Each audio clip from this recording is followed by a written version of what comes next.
Hello, everybody. We are live. I think we're all good. We'll just switch that up. Oh my gosh. You talk to the people. Yeah, Sean has a malfunctioning mic almost weekly at this point. It works. But there works, he goes. though. He's fixed That's it. good. He fixed it on the fly, which But is the problem is, remember when we said the name thing? yeah, I knew we were going to be on You the were wrong right. side. It's all because last week I was on that side. Luckily, you guys know who we are. We're not switching. We're not We're switching. not switching. You're going to have to I'm going to have to I don't want to play Sean today, but I guess I will. Hello, and welcome to the Charge on Postgame live show. As always, I'm your host, Sean Green, alongside me, Nick Geddes. Listen, I'm going to be honest. We don't get to do, or last season, we didn't get to do many of these live shows after a UCF win. And boy, was this the win that I think a lot of UCF fans needed. UCF comes into the bounce house today against, listen, a North Carolina team that we said it was not a good football team. But we didn't know how good or bad UCF football was. You can come through. Don't worry about it.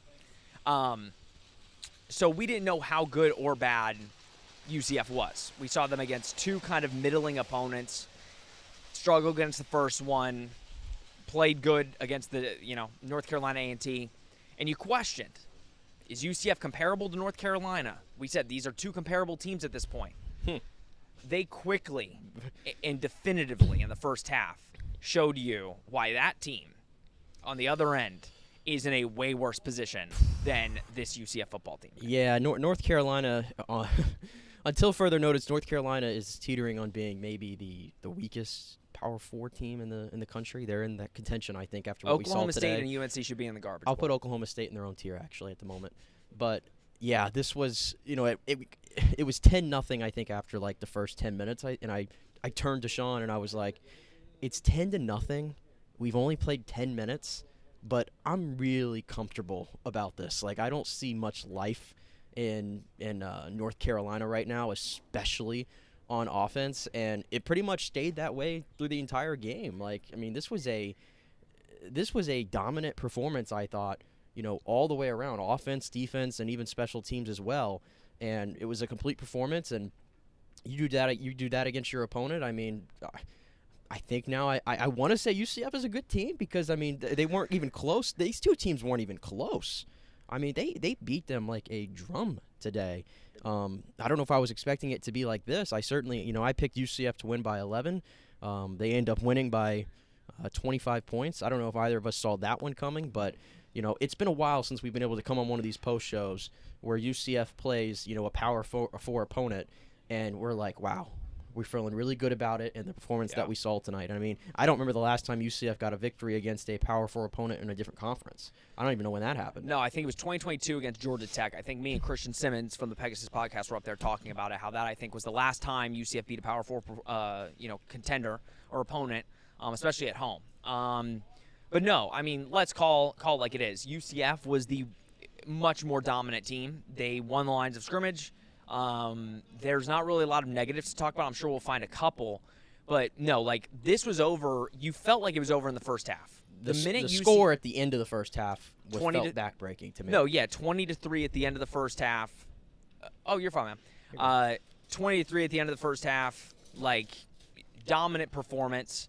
And we were kind of talking up in the press box about how literally – Scott Frost started calling timeouts. And I think this is not necessarily the play of the game or the time of the game, but it really kind of defined how UCF viewed the game.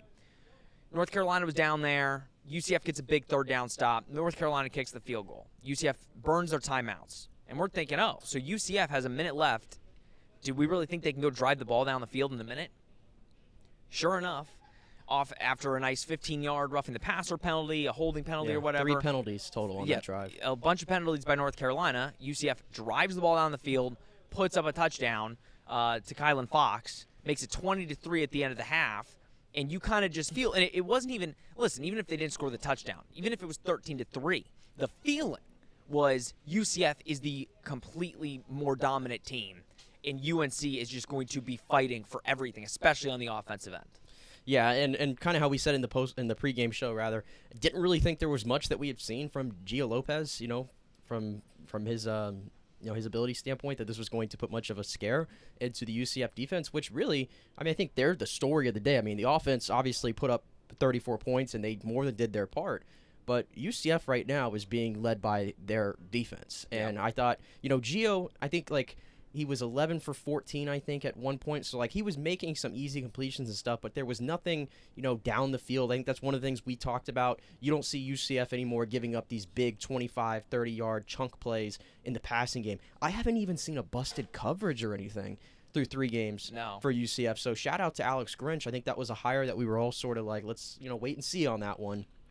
The difference seems to be completely night and day. It's unfortunate. Obviously, Gio got hurt in this football game, and he got carted off the field and everything. And Bill Belichick did not have an update after the game, in case you were wondering. Bill Belichick didn't have any updates after. Bill the game. Didn't want to talk. That's not surprising. But then Max Johnson comes in. Listen. By that time, by that time in the game, I think it was pretty much decided. I didn't see this big run coming from North Carolina. But you do have to wonder, it's from the North Carolina perspective, Max Johnson feels like he gives you a better shot to do something, He seems a little bit more confident back there. He can make some more throws. But he does, but also, I'll be honest, granted, there were some North Carolina people in the press box acting like, well, he just knows the offense better. Johnson looked okay, but let's not come here out and say that either quarterback for them looked good. Johnson, the offense flowed a little better. The operation looked a lot smoother when he was in there. Yes, but it's the end of the game, too. The game's practically over by the time Johnson comes in.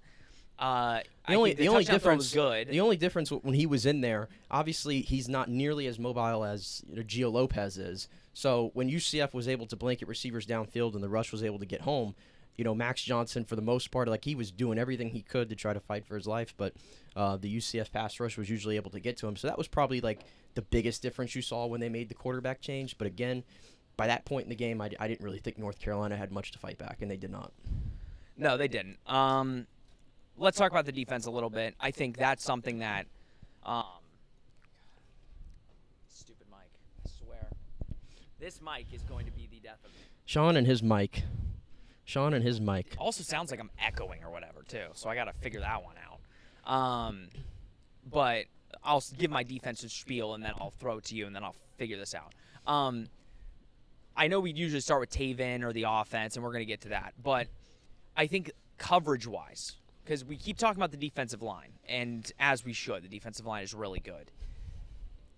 I think genuinely, Nick, most of the times UCF is getting pressure is because there's nothing downfield. There's a lot of coverage. There were some coverage sacks. There was a lot. I think UCF only had 2 or 3 sacks or whatever. And most of the when they did get those sacks, a lot of it was coverage.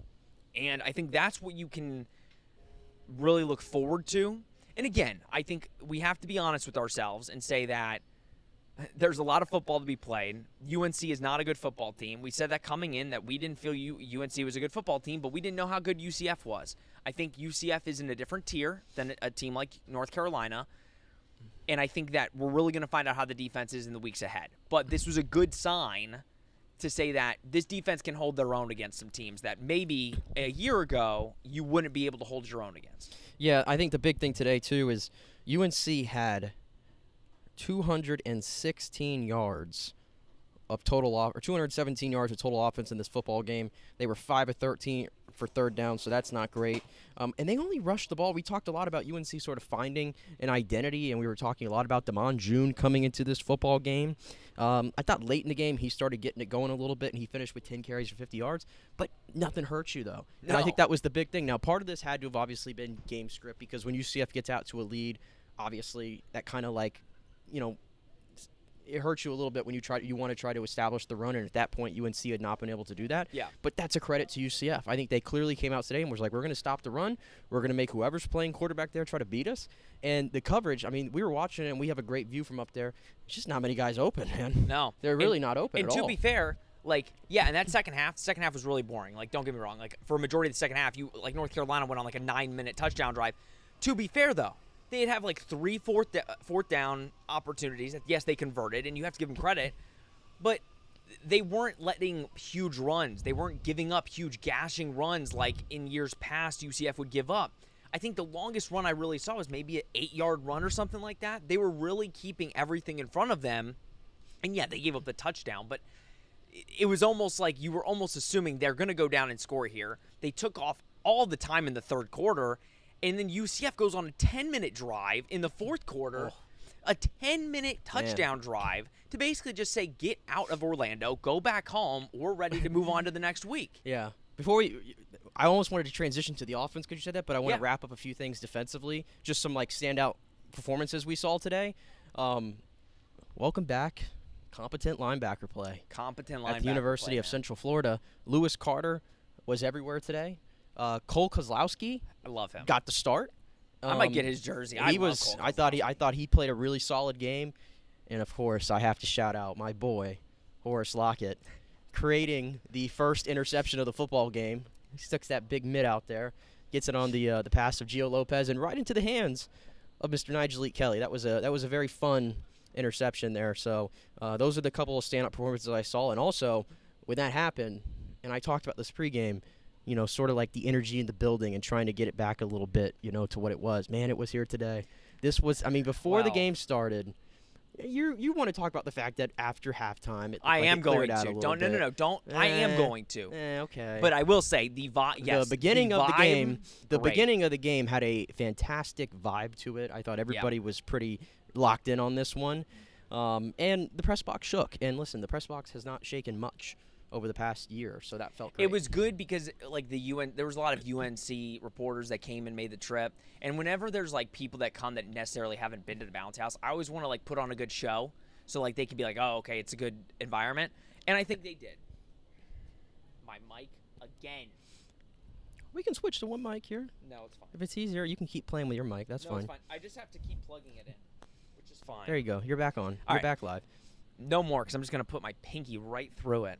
And keep putting in your questions or whatever. We will get to all of the questions, all of the comments. We're trying to just get through the basis of the game. But no, the crowd was great. Please, I'm begging fans, if you left at halftime, I understand you might have Saturday plans. It was 6 o'clock. You don't have plans at 6 o'clock if you're coming to the UCF game at 3:30. Are you so mad right now? Well, I'm not mad. I'm happy. I am happy. I'm just saying, for the fans that left, specifically the students, I think the alumni were great. Students, just stay in the damn seat. This is my thing. This is not Jack State. This was UNC and Bill Belichick, and we're leaving at halftime. What are we doing? I get it. I was a college kid. I'm not going to, go crazy. Once, UCF is 3-0. If they go on the road, and we were talking about this in the press box, and we're going to get to the offense. If UCF somehow goes and wins next week, and I know we're not getting that far ahead, but if UCF goes 4-0, there's a chance that Big Noon Kickoff comes for the Kansas game. You need your fans to, be on board with the new era. And I think they were. They showed up. So credit. And now we're going to move on to the offense.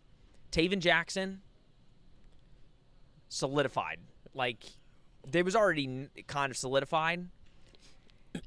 Game manager, but he was way more than a game manager than last year. Last year when he played against the Steve Belichick defense, it was game managing. You could tell he was rattled, didn't want to lose it for Indiana last year. He came out today, Nick, and his stat line, I have a stat line here because it's worth stating. 25 of 32, 223 yards, 1 touchdown, 78% completion percentage, and ran it 10 times for 66 yards and a touchdown. Yep. Nick, you kind of felt when Taven Jackson, listen, we're going to talk about the run game here in a second, but you felt with Taven Jackson having the ball in his hands, he was going to make every pass today. You genuinely felt when he dropped back to pass, it was going to be completed.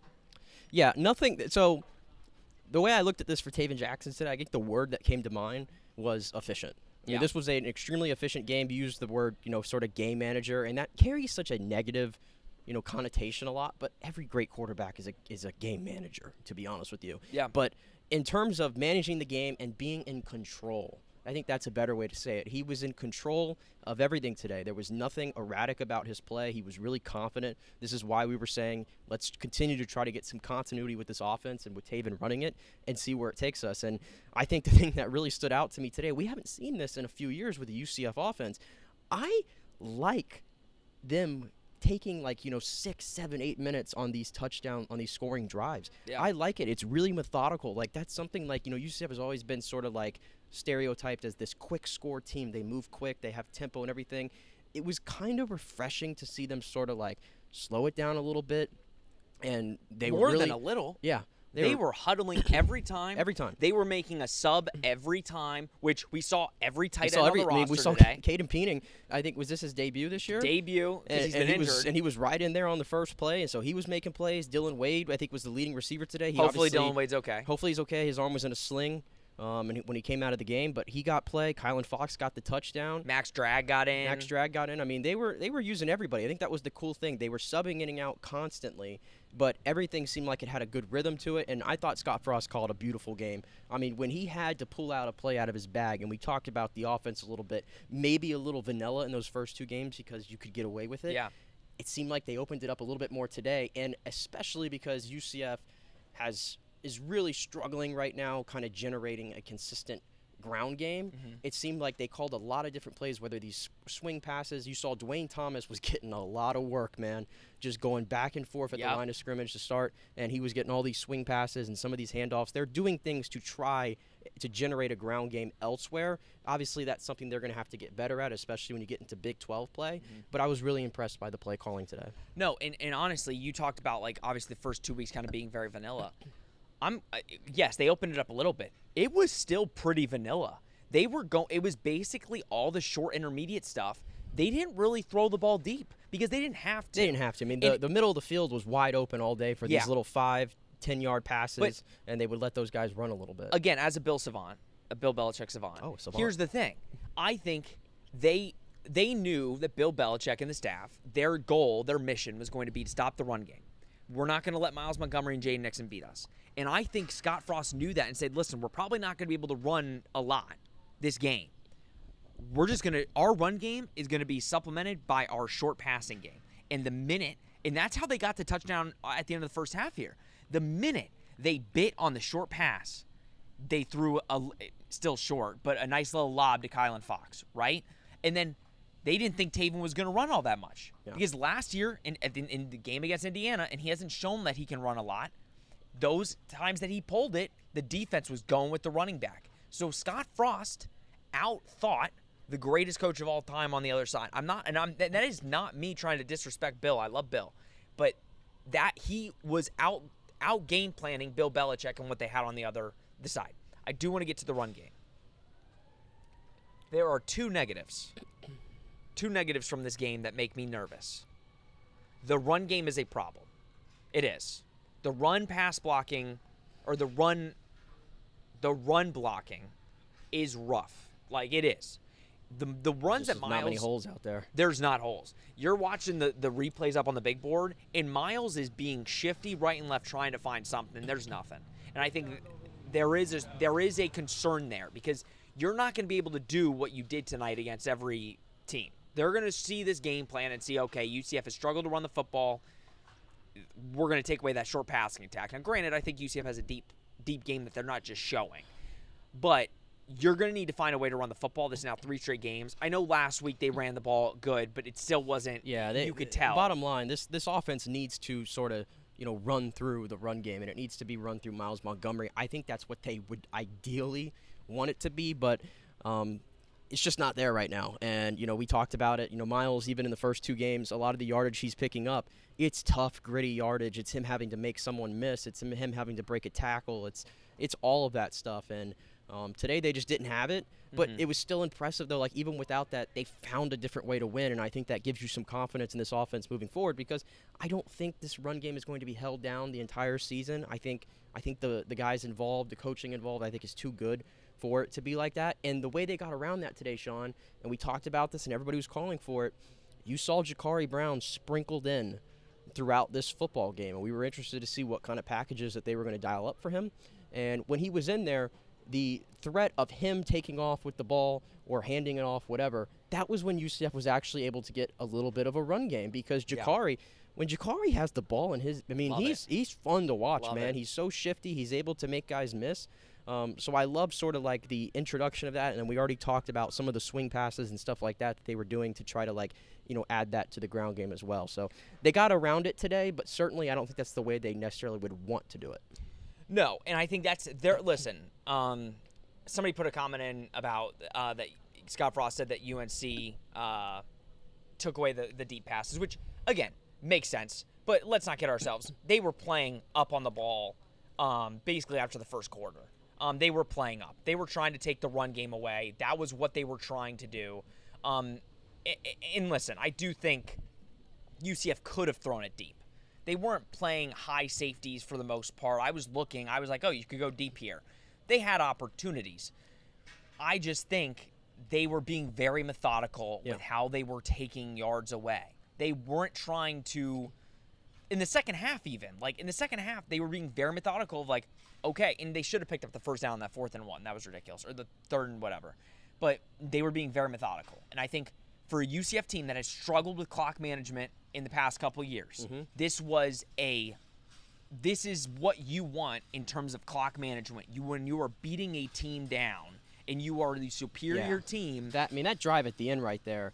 Gorgeous. That's what we call big boy drives right there. I mean, you get the ball back with like 7 minutes, I think it was. Yeah. And you just go right down the field, and eventually you punch it in. You put the icing on the cake there. I mean, that's what you're looking for, right? I mean, time of possession. UNC had a 19-play, 9-minute scoring drive, and UCF still had the time of possession advantage by 9 minutes. Yeah. I mean, they controlled the ball. It was impressive stuff. The second thing I want to discuss, I think somebody put a comment in. We're going to get to all your comments here in the next couple minutes. Penalties. I will say this about the penalties. They are teachable. They're all procedural. Procedural penalties. It's false starts and it's offsides. You don't see pass interference. Yeah. Corners are not grabbing. I was going to say, did we have a single defensive penalty today? Yes, we had the offsides. Like, we jumped a couple times. Yeah, well, so they're all procedural. But nothing holding, no DPI, no unnecessary roughnesses. I don't recall any of those. And that's where, though, it makes you, like, those type of penalties, like, for example, the false start on the too many men in the backfield on the field goal kick. Yeah, right? And they had an illegal formation on offense. Illegal formation. So it's like those things could lose you a game. Imagine you have a 45-yard field goal and he makes it, but then you have a penalty like that and it bumps you back 5 yards. That changes the game. So those are things I think the staff can show the team, like, hey, yes, you won handedly. You should have won the game. You were the better team. Somebody said in the comments, too, earlier. Yeah. But somebody said apparently on the Fox broadcast, they said UCF should be up by 40, I guess. And, I mean, I guess you maybe could make that argument. Like, there was still some – they left a little meat on the bone out there for sure. Yeah, but again, the second half, I mean, they got the ball twice, I think. Yeah, not two much. or three times. I mean, but again, they were just so efficient in everything they did. I don't think they were worried. They weren't. To me, it wasn't like one of those things where they were worried about getting style points or anything like that. They were just. It sounds so simple, but they were just trying to do enough to win the game. And I think because there was such little pushback from UNC, it made it a lot easier on Scott Frost, sort of how he wanted to call this. Yeah. And they were able to dumb everything down. Very little. We're going to go through the box score really quick, and then we're going to get to all of your comments and questions. UCF total yards, 366 total yards. That's what you like to see. Again, penalties. 7 penalties for 40 yards. So, again, we talked about procedural. Carolina had 5 penalties for 50 yards. So they had 2 less penalties but more yardage because their penalties were backbreakers. Exactly. So our penalties were 5 yards here, 5 yards there, which you got to clean up. 7 penalties is still too much. Third downs doesn't really tell you the whole story. UCF says 5 of 13. I think they were really good on third down. They were also 4 of 4 on fourth down. I think that mainly came from, again, kind of when the defense was out there for a long period of time, then UCF had to come on the field. There was kind of that disconnect. UCF should have put up 40, I think. But again, I think the clock management in that second half kind of caused that to not really be an issue. Let's see. Any other big time? There were, this before we go. 6 of 6 in the red zone. On the podcast, we said North Carolina was 4th in the country in red zone of not allowing team scoring in the red zone. And UCF went 6 for 6. And that is something we've seen a huge struggle over the last couple of years of red zone efficiency when you get in the red zone, putting up points. And UCF did it today. Another clean football game, too, turnover-wise. Another clean one. No turnovers. I mean, you sometimes the one they almost had the one with the muff. The muff punt. But sometimes we can overcomplicate football. But if you do 2 things, number one, you win the line of scrimmage battle. Yep. UCF decisively won that today, and then you win the turnover battle. And we were spot on with that before the game. 9 out of 10 times you win both of those, I think you win the football game. I mean, football's a very complicated game, but at the same time, it's very simple. You do those 2 things, most of the time you win. Yep. And listen, you turned them over twice in the first half, and that was the game. Like, you kind of knew going into the second half, UCF, well, we have PTSD, but you kind of felt UCF would dominate. Let's get to some of your questions and comments before we kind of get out of here on a great, beautiful, no rain day. No humidity either. No There's a nice humidity. little breeze Feels going. great. Joshua Clark, big win. That is for sure. UCF is 3-0 and a chance to go 4-0 next week. UCF Mayor, lots of good things, but dumb penalties have to stop. We talked about it. Mostly procedural. You can clean that up. The offense, it was better. I'll say that. Like, you didn't see as many of those. Still needs to get cleaned up. But again, these are what these games are for, and it's luckily against teams like this that you're playing and not Texas Tech. Zachary Foster, UCF. Oh, the Fox commentary comment. Michael L., huge win for us, but we need to improve the run blocking. We kind of talked about that, Michael. Your comment is why I brought it up. We still saw the guard rotation too. Which I'm going to ask about that on Monday again. I don't understand the guard rotation. I really don't. I don't understand. Yeah, it. I just want 5 guys. Just put the 5 guys out there. I mean, it's only the guards. It's nothing else. It's just the guards. I mean, understand. I guess I get it because like where they're struggling is definitely running inside. I mean, it's the interior. But it's not helping when they switch. But, yeah, I don't see, like, a noticeable difference, like when Guard and Keegan are out there and then when they sub out for Cam Kinney and the other guys. Yeah, I'm missing his name at the moment. I apologize. But whenever they make those substitutions, it's not like anything looks different. It kind of just looks the same. It looks similar. So at that point, it's like I'd rather just keep the continuity together. Nick, agree, Michael. Luckily, our passing game looks pretty good. Wide receivers getting open, though they need to reduce the drops. Yeah, there was a couple drops today. There was a couple. Waden had the one where I think he got excited. Oh, he was going to score. He was going to score a touchdown, and I think he got excited. But again, here's what I liked about that. You had 3 freshman wide receivers in at the end of that game for basically the entire fourth quarter. They were getting meaningful reps against, Power 4 competition at the end of the day. They were getting meaningful reps. So at the end of the day, yes, it was a drop, and yes, like, you don't want to see that. They did pick up the 4th down. They went on to score a touchdown that drive. So, yes, do these things need to get improved? Absolutely. But those kids are getting reps that, previous staffs wouldn't be getting reps in a game like this. And that's just a fact. I don't even know if they'd have their pads on. You see all the rotations tonight with all the players that got in, you wouldn't be seeing those rotations the last couple of years. And that's what you these players are getting meaningful reps that will make sure that by game 6, they're not dropping that pass. They know this is an important thing. I need to catch this ball. Tracy, Scott Frost's winning record with UCF is incredible. So happy he is back. 16 straight. 16 straight at UCF. 16 straight. If he wins tomorrow, I guess, he will have beaten the record for Nick Saban of most games won at one place in a row or something. Somebody mentioned that up there. That doesn't sound right, though. We've had other teams. It does not sound right. That's not right at all. Somebody said up there, because I mean, there's definitely been teams that have gone on like 20-something win streaks. At one school, though, maybe. Yeah, at one school. I don't know. Florida State did it in 13 and 14. We're just gonna say it is because I like the sound of it. I don't know who said it. Mark Soskin. So over under UCF gets 5 votes in this week's poll. Too soon. I mean, yeah, too soon. Way too soon. Way too soon. But watch out, I can let them go. Yeah, still a little too soon. We wish. That'd be nice. That'd be really nice if UCF could start getting. But here's the thing. I thought you were going to say UCF gets 5.5 wins. I think that's where we start. UCF right now has 4 wins. They have 4 wins. Oklahoma State's a win. I mean, I'm okay saying that. So UCF right now needs to find 2 wins on the schedule. The schedule, like I said, I don't want to get ahead of myself. I want to take this one game at a time. UCF should get to a bowl game. They should. Yeah, I don't want to get ahead of myself. I am. But if you go game by game, you start to look at it, and it's like, okay, next week is Kansas State. Yep. It's still on the road. It's a Big 12 game. You know, they're backed into a corner. I think you're going to get a renewed effort from them. We'll talk about that throughout the week.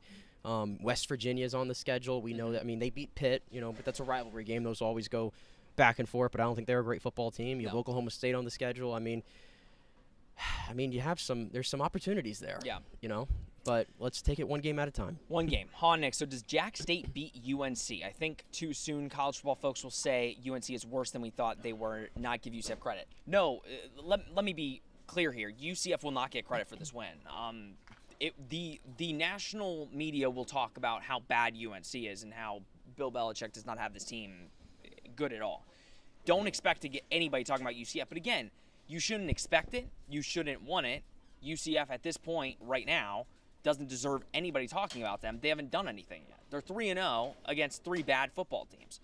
I hate to not be positive, but that's just how it is. Luckily, there's a long season ahead where they can get some quality wins, they can get better, they can do all those things. But no, the talk around town will be that. It's more so telling that the gap was as big today as it was. Yeah, the gap is big. Yeah.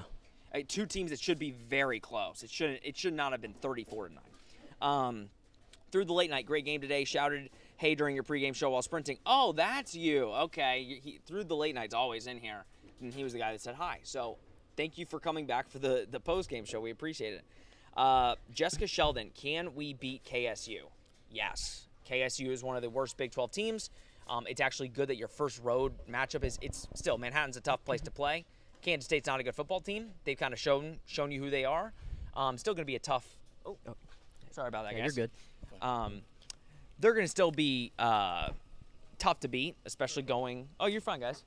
They're still going to be tough to beat going on the road, but they are beatable. It's not like you're going to Lubbock. See, 3-4 weeks ago, we were that was automatic. Yeah, that was like now, automatic L. You just like, oh, Kansas State on the road, L, and you move on. Kansas State's like UNC is worse than Kansas State. Kansas State is kind of one tier above UNC in my opinion, like a tier or two above. You want to think they're better than what they've shown, yeah, but man, you also want to think that Clemson's better than what they've shown. I don't know. Mark Soskin, Jacksonville State's leading 17-3 versus Murray State near the end of the half for what that's worth. They lost last week, but they did put up 34 last week. So I think that's kind of, Jacksonville State. It's good to keep looking at Jacksonville State. Through the late night, I spoke on Twitter about all the people leaving. It ticked me off bad. Also, even in the first half, it really was not that loud. Disappointing for the most hyped game of the season. It felt loud to me, though, I thought. It felt loud. Granted, we're in the press box, so I can understand. I think students were hyped. At the end of the day, this is kind of the issue right now. UCF needs to become kind of. Unfortunately, we're not relevant. Like, let's not kid ourselves here. UCF is not relevant. That's thanks to Gus Malzahn. And unfortunately, in the students' minds, and I blame them, but I don't. They feel like they can leave at halftime. And I think if UCF is undefeated going into Kansas, I don't think students are leaving at halftime. I think today, unfortunately, the mindset is UNC stinks. And they were kind of getting treated as they were North Carolina A&T. But to be fair, though, it was a packed house. No, it was a packed house. So you kind of give – I mean, they only scored 2 more points than North Carolina A&T. So, I mean, there is that. Spare Room Films, halfway to bowl eligibility. UNC was a Power 4. This was supposed to be a test. Either UNC is a bad team or UCF passed the test with flying colors. Nice boat race. It can be both. Yeah. UNC is a bad football team, but UCF did pass the test. You beat who's there. Like, at the end of the day – UNC is not good, but UCF passed the test. So that's all you can ask for. Lou Vierne, if we flake from more games like that, I will be mad. I'm saying I didn't graduate. Oh, he's talking about the audience or the crowd leaving. You have to keep winning. You have to keep winning for people to stay to games. And do I like it? No. I was mad too. I didn't want to see people leave at halftime. But guess what? There's a scorcher winning there too. I mean, it was hot. Bug. Let's see. Couple more. Michael L. Her on Twitter. Wade had a shoulder separation. Apparently, Frost thinks he will be fine. We'll probably find out more. Scott said D. Wade suffered a minor separated shoulder. Seems tough to play in 6 days, but. It'll be. I'm also not a football player, and I'm not tough. Not a football player. Let's see. A lot of people saying that it's safe to say Taven will start the rest of the season. Then we could put that conversation. Yeah, you might as well put that to bed. Blah, blah, blah. Nick, Miles still struggling to get going, just no holes. That's the thing. It's not really him. It's not. Miles, to me, looks really spry. Yeah. He looks night and day quicker than he did last year because obviously he had the injury. I think he looks really good. Yeah. I mean, he just needs to get some better, blocking in front of him and let him do his thing. But he's fighting for his yardage. He's fine. UNC has never beaten a Big 12 school. That is a fact. They have never beaten really? They have never beaten a Big 12 school. I think they're 0-8 now. Wow. So that is good. Artman, we're going to take a couple more. Artman Shan said, honestly, if we get a hold of the penalties, we have a good shot at beating KSU. Yes. And granted, again, the penalties didn't really hurt them today, but it will hurt you against teams moving forward. In closer games. Yes. It absolutely will hurt you. Lou Vierne, is UCF back or am I overreacting? I'm going to give you the old we'll see. I will say this. Some of the magic is back. I think there's a slight bit of magic that you can kind of see. Like the old remnants is kind of like percolating a little bit. Like you could see the real UCF for about the first half, and then it kind of like died off.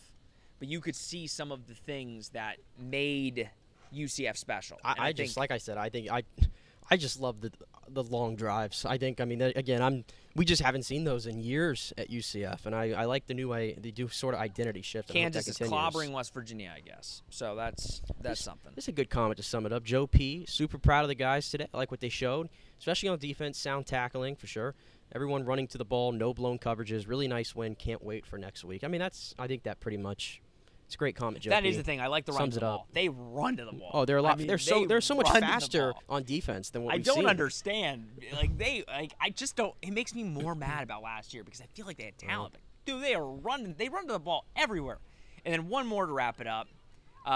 Ben, the play calling is a breath of fresh air from last year, both defensively and offensively. We can all get behind that. The play calling on both sides of the ball on a 3rd and 15.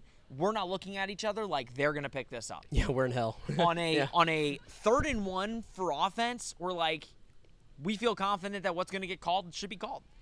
That's something that we can all appreciate and say, this team, listen, get gradually better.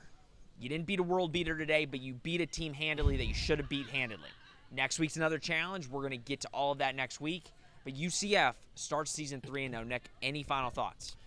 Listen, if you told us all before the season, you know, 3-0 to start with potentially a chance to go 4-0, I think no matter what it looks like, we all would have taken that, given the type of season that we thought they were going to be kind of going into. And the fact that we're even having conversations, and again, I'm trying not to get ahead of myself, but the fact that we're even having conversations about, forget bowl eligibility, how much further can we go? Yeah. I mean, that's a testament to the start they've had. And what I will say, I mean, again, the competition's going to get stiffer, for sure. But they do a lot of things that really good teams do. Like they have that good team DNA, I guess, is a way to put it in them. And when you take care of an opponent like this today, I think to me that's a sign that you are a good team. Yep. There are varying levels of that, of course, and we'll continue to find out what this team is. But I think we learned a lot today.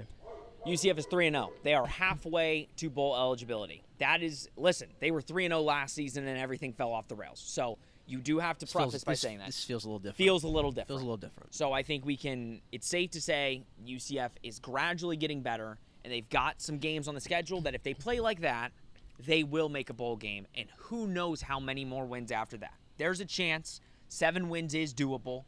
Hell, 8 wins may be doable. But at the end of the day, the team, if it can gradually get better and improve on some of its shortcomings, this team can be special. And next week, you have a chance to go 4-0. Guys, thank you so much for tuning in to the post-game show. As always, we love doing it. We appreciate you guys waiting a little bit. We got to see Bill, good old Bill, and he was fun. And now we're going to go home. I'm going to record a podcast, per usual. That will be up probably tomorrow morning, so be on the lookout for that. But your UCF Knights are 3-0 for the second season in a row with a chance to go 4-0 next week against Kansas State. For Nick Geddes, I'm Sean Green. Go Knights, charge on. We will see you guys tomorrow. Thanks, guys.